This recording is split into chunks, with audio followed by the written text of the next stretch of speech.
सखिया रूठल बाबा लामुआ मनाई कैसे, सखिया रूठल बाबा लामुआ मनाई कैसे, मनाई कैसे हो मनाई कैसे, सखिया रूठल बाबा लामुआ मनाई कैसे, सखिया रूठल बाबा लामुआ मनाई कैसे।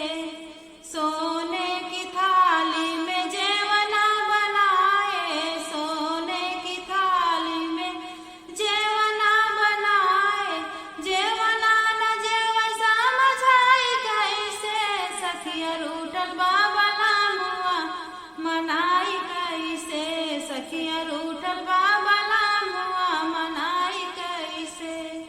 दिलवा के बतिया बताई कैसे, सखिया रूठल बाबा लामुआ मनाई कैसे, सखिया रूठल बाबा लामुआ मनाई कैसे। झझरे